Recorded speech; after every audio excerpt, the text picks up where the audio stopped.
I've seen the best swimmers of my generation go under, which, resembles the opening line of Howl. I saw the best minds of my generation destroyed by madness. So the suggestion here is that the language has exhausted itself. It's a demonstration that there's no truly original language available to the sperm, even at the beginning, at this early stage. Which brings us to the further conclusion that just as a truly individual voice or truly individual use of language or work of literature is impossible, so is a true individual impossible. But as we see again with this story, just like the others, or the last one, and as we saw with Borges' work, Barth acknowledges and uses these themes to create something original and different. Okay. Any questions so far?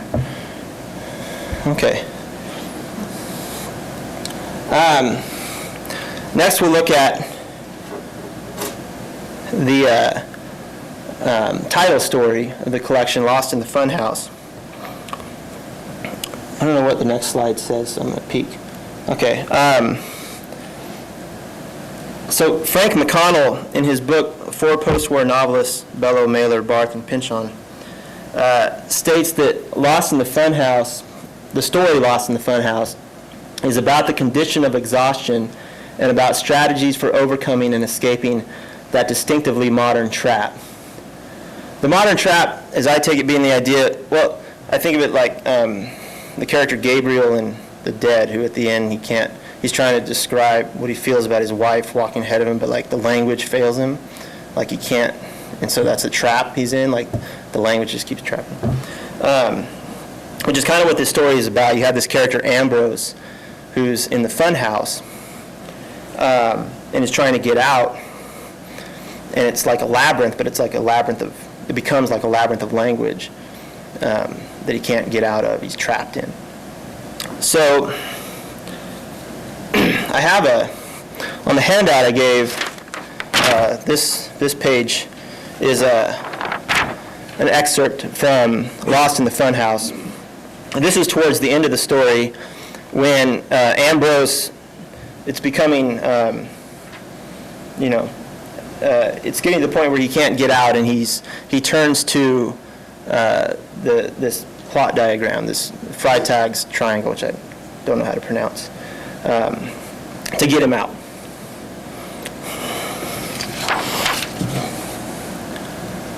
So I'm actually going to read that, and then we'll talk about some of the things we see in that. So you can follow along on this page here.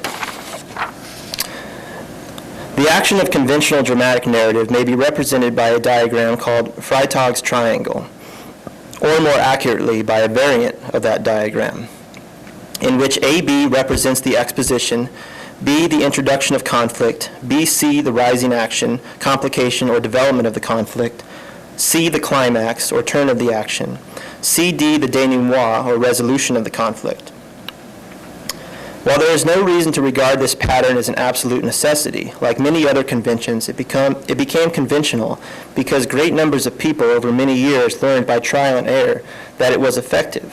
One ought not to forsake it, therefore, unless one wishes to forsake as well the effect of drama, or has clear cause to feel that deliberate violation of the normal pattern can better affect that effect. This can't go on much longer. It can go on forever. He died telling stories to himself in the dark, years later, when that vast, unsuspected area of the funhouse came to light. The first expedition found his skeleton in one of its labyrinthine corridors and mistook it for part of the entertainment. He died of starvation telling himself stories in the dark, but unbeknownst to him, an assistant operator of the funhouse, happening to overhear him, crouched just behind the plyboard partition and wrote down his every word. The operator's daughter, an exquisite young woman with a figure unusually well developed for her age, crouched just behind the partition and transcribed his every word. Though she had never laid eyes on him, she recognized that here was one of Western culture's truly great imaginations, the eloquence of whose suffering would be an inspiration to unnumbered. And her heart was torn between her love for the misfortunate young man. Yes, she loved him, the deep, calm voice in which he spoke. Though she had never laid eyes though she knew him only, but how well, through his words and the deep, calm voice in which he spoke them, between her love, etc., and her womanly intuition that only in suffering and isolation could he give voice, etc., lone, dark, dying, quietly she kissed the rough plyboard, and a tear fell upon the page. Where she had written in shorthand, where she had written in shorthand, where she had written in shorthand, where she, etc. A long time ago, we should have passed the apex of Freytag's triangle and made brief work of the denouement. The plot doesn't rise by meaningful steps, but winds upon itself, digresses, retreats, hesitates, sighs, collapses, expires. The climax of the story must be its protagonist's discovery of a way to get through the funhouse, but he has found none, may have ceased to search. Okay, so a few things we see here. First of all, the passage begins with Barth drawing our attention to the triangle and thereby to traditional narrative form, and then we'll see how it works out in the end. We see Ambrose trip over these conventional phrases, like, for example, a quarter of the way down, can better affect. His can better affect that effect. So he's sort of tripping over that, where the conventional phrase can better affect. Further down, about halfway down, unbeknownst to him, he trips over that phrase, unbeknownst to him. There's a series here. So basically, it's like he's trying to use the conventional language, but it's failing. It's sort of falling over itself. Then we have this section where he's sort of trying to write himself out of the funhouse by moving through these numerous versions or these revisions of the end. He died telling stories of himself to himself in the dark. He died of starvation telling himself stories in the dark. An assistant operator crouched just behind the plyboard partition and wrote down his every word. The operator's daughter wrote down every word. It's just going through these different versions. And as he's doing that, he's applying all of these like traditional tropes, like towards the top by trial and error. That's not a trope. Her heart was torn. Or these like stock phrases like by trial and error. A figure unusually well developed for her age. That's not a very good example, but the other two are okay examples. And so he's trying to do what he's supposed to do. He's trying to go through using the right language and using the right form, but it's failing. And you notice these various endings; they never end in escape. They always end in death. So in that sense, the funhouse is this labyrinth. It's this labyrinth of form and language, though. And so we get to the end, and there's this part where he hangs up on this phrase, where she had written in shorthand, which is similar to the frame tale, where we just have this, what's being written, and then it's just repeating over and over. But when we get to the end, he sort of concedes the failure of the triangle, and notes its fallacies, and notes that it failed him. It didn't work. It failed in bringing the story to resolution. So the exhausted language and form fails the character, fails Ambrose. He can't get out of this modernist trap. But by making that situation the story itself, Barth is able to create something original, something new. So as Borges would prescribe, Barth turns the used upness of language and narrative form against itself to create something truly original. So by commenting on the impossibility of originality, he is original. Okay. I have enough time to briefly go into the Menelaia just kind of quickly.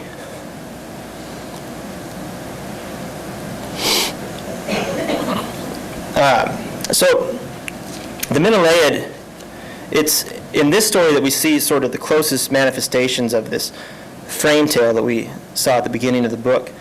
The structure of Menelaia is a series of tales within tales.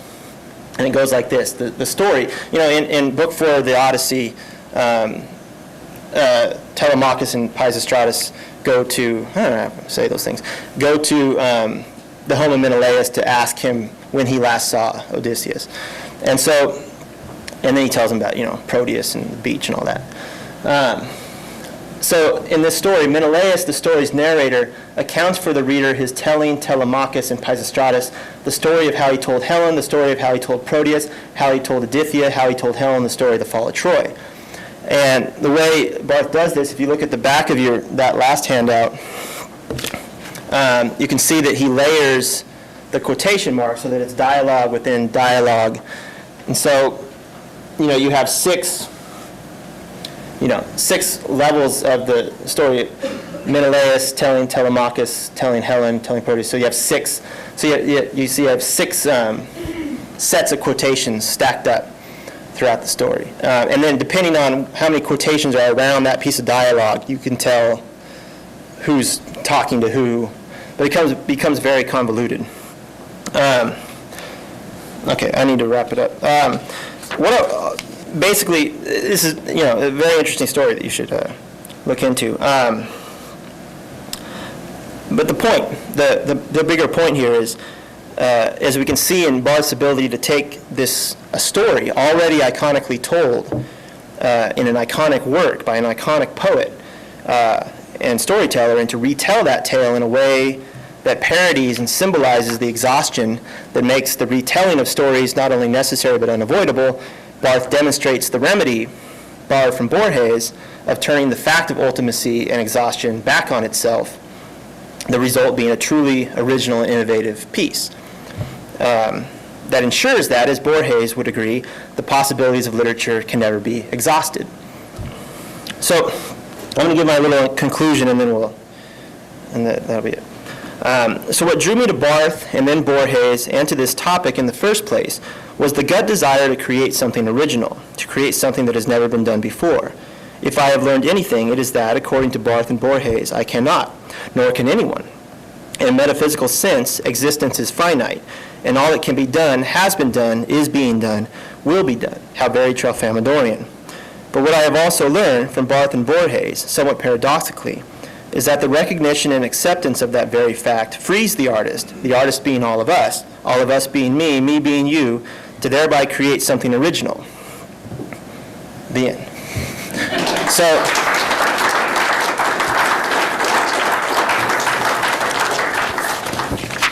okay, any questions? Yes, Jim?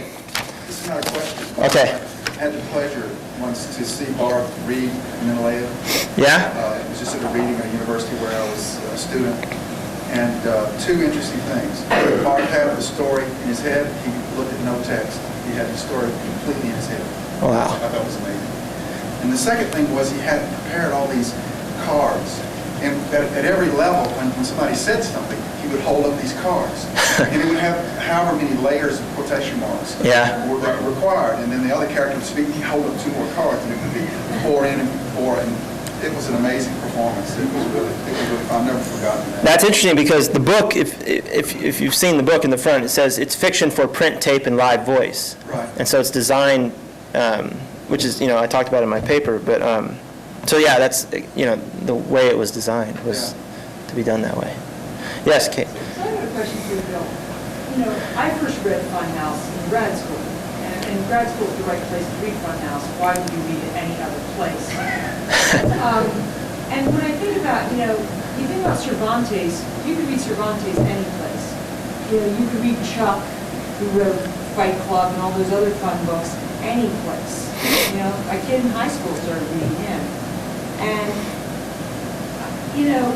the things they carried, you could read any place.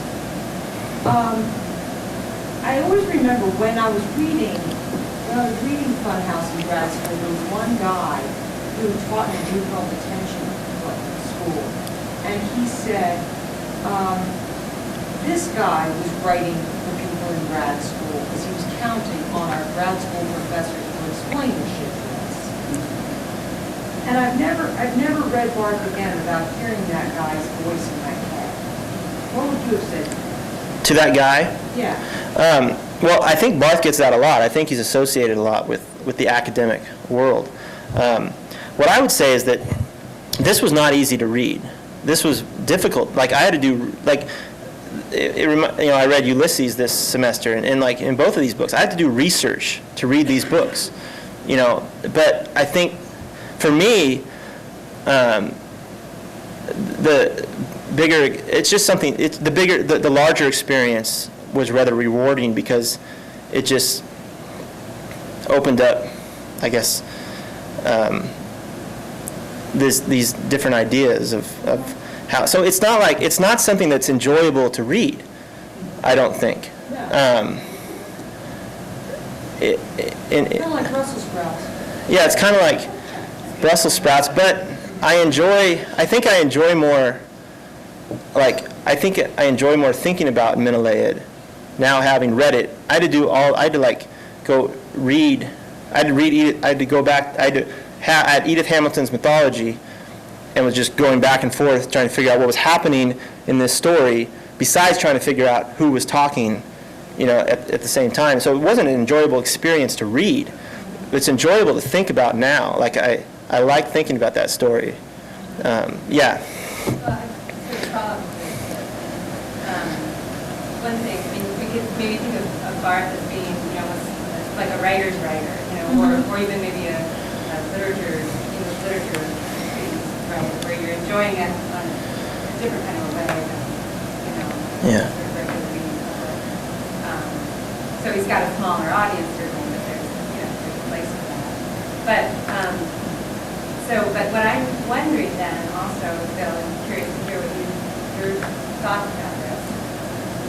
So Barth is, setting out to be an experimental, to experiment and play with these kinds of ideas. I mean, he's on this level, this sort of cerebral, idea level. What if you're a writer who's not interested in that meta, level that he is, and you want to write a good story? How can you be original?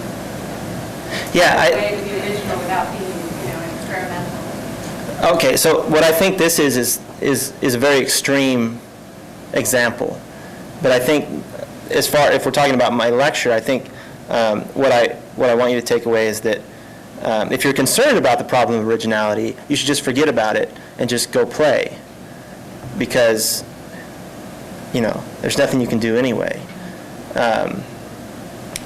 In regards, like before I started this program, I read a lot of Barth and Bartholomew and stuff, and kind of wanted to be kind of experimental, and then had that kind of knocked out of me here. Like, you can ask Jim. Like, there was an experimental quality. Something was, I was trying to do. It was kind of, but then that then got kind of replaced with craft and like knowledgeable decisions instead of just, oh, this is neat. I don't know what my point is here, but I think I think it can apply to, I don't think you need to be experimental at this level. I think the idea is it's just, you can't really be original. You just can sort of accept that and keep going. And I guess that's kind of simple. Yeah, Mike.